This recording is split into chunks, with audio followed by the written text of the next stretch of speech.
me and Yumi who take the longest. I don't know why. Just kind of slap on makeup in an hour or 45 minutes. Yeah, it takes us around an hour to get ready. For some reason, we're always the last ones to get ready. It takes half an hour to do makeup and then maybe like 20 minutes to put on stuff.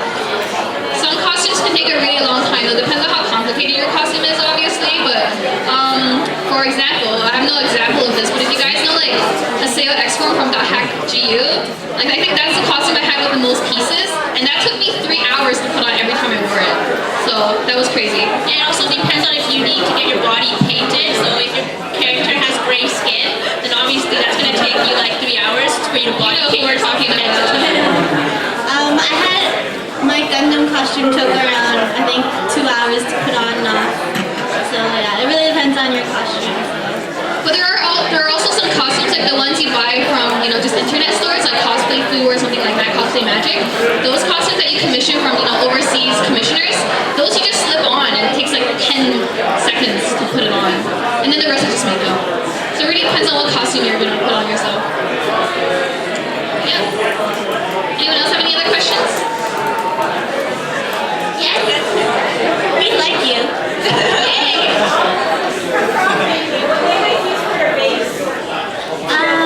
What kind of problem? It depends on what the shape is. Okay, so I've made a lot of swords, and my sword base is usually wood because I have a lot of wood in my garage just cut up and stick together. But I know a lot of people use like PVC pipes or insulation foam, but then you have to put something in between.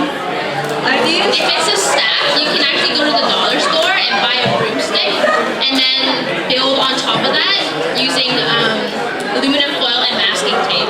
So you can shape aluminum foil and masking tape over it, and then you can use drywall plaster to put it over, and then you sand it smoothly, and then you can just paint it after that. Yeah, I made a lot of props out of foam board and cardboard. I've actually made a sword out of just cardboard. It works. You have to put like a dowel in between like the layers so that it doesn't bend. And then when you layer on the cardboard, make sure like the weave is in opposite direction. So let's say like the corrugation is like this way. Oh my god, you can draw this. You should draw this. I don't want to. Fine, okay. Okay, well, it's like the corrugation is going this way, right? Why? Okay, she's gonna use the paper to show you.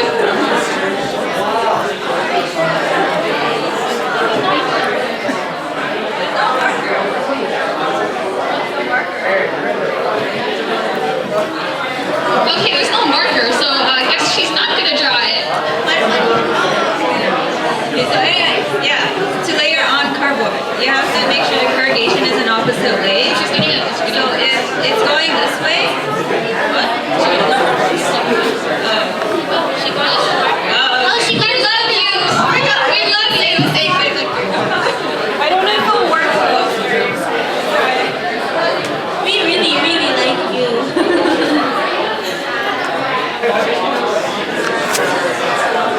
I'll narrate for her.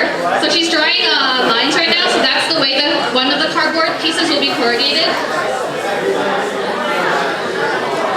Okay, you can stop. You can stop.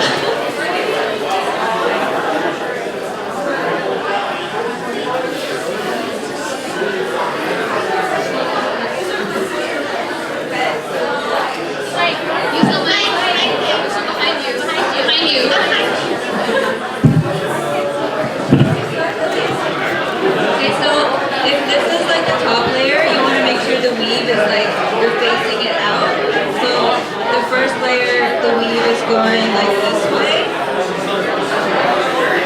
and then the second layer, the weave is going like the opposite direction. So like this way.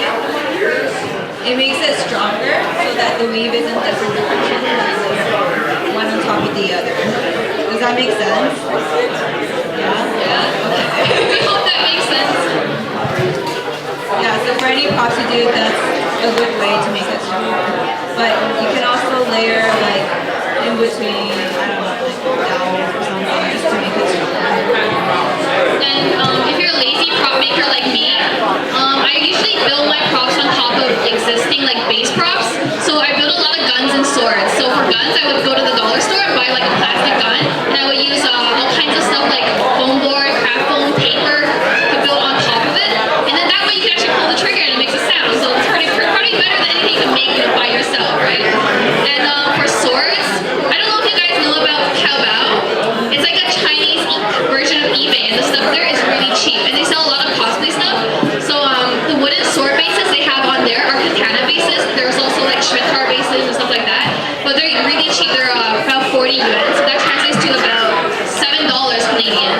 get a sword base for that. And you can tear it apart, you can alter the handle, you can like do all sorts of stuff with it. And that's also a good option if you don't want to make your own blade, which is, I know a lot of people don't want to.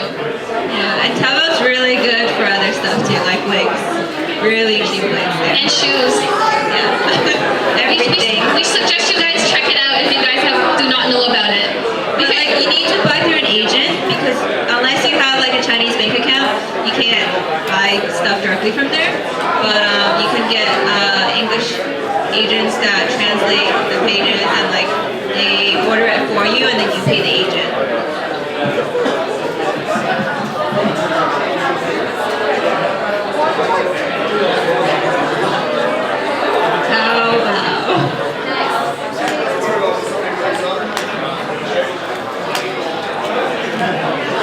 Any other questions?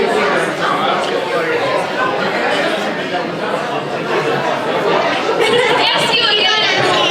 Okay, well, today, what's the hardest prop you've ever made? Because they're on that side. Okay, I can start. I got one. Okay. The hardest try I ever made was a bow for Madoka. I made that recently and pretty much Bow and I arrow, made, not like yeah, bow and arrow, not like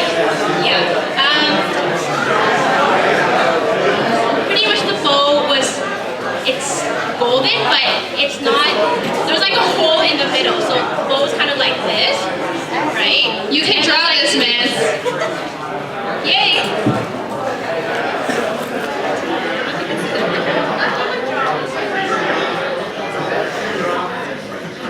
it's pretty light.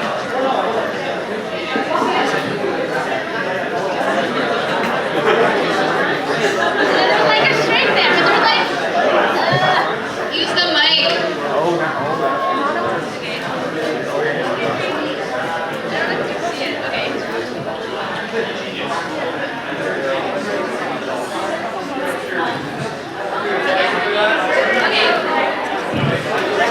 So this is the string, and this is like what the front of the bow looks like, and in between there was two gigantic holes. So I couldn't make it out of foam because I was scared if I brought it to Anne North, people would just walk into it and it would just snap. So what I ended up doing was I used coat hangers, I twisted it in the middle, and then I twisted it at the top, so there was like a gap in between. And then I used like over 10 different kinds of material to make it. So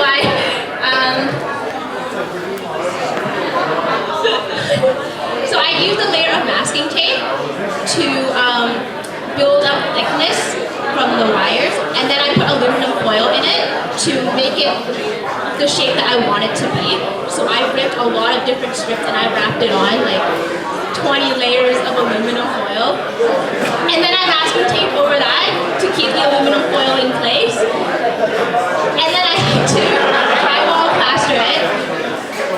And then I sanded that down, but then it started cracking because the shape was not a regular shape and it was smooth, like there were round edges. So it started cracking, so I had to use caulk to put it over that to smooth out the crack and to fill it in.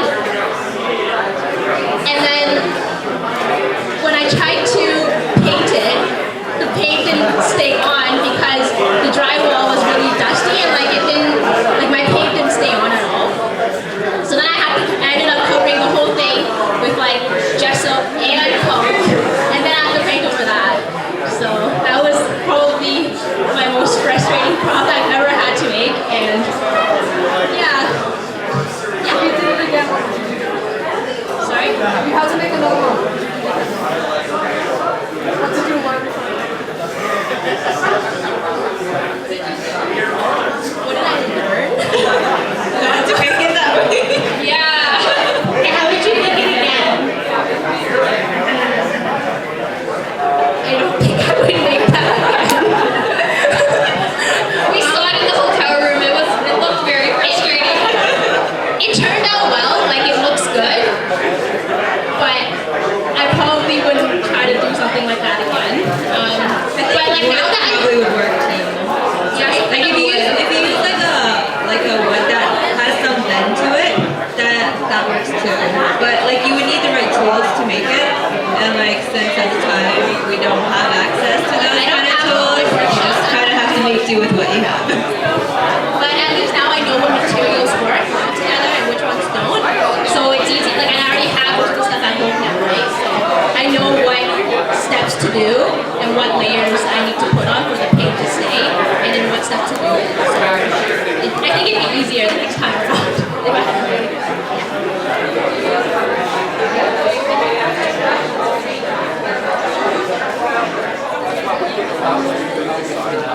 Yes. But Wonderflex is expensive. And I am a poor student. Wonderflex is a very good material to use to make props because you can heat it up and bend it into any shape you want. You can roll it up into a ball. But it's expensive. That's There's the also only downside. new material that came out that's apparently better than Wonderflex. It's called Robola, and a lot of German cosplayers use it for armor, and it looks really good because you can mold it into like smaller shapes. Like you can crunch it up and mold it into like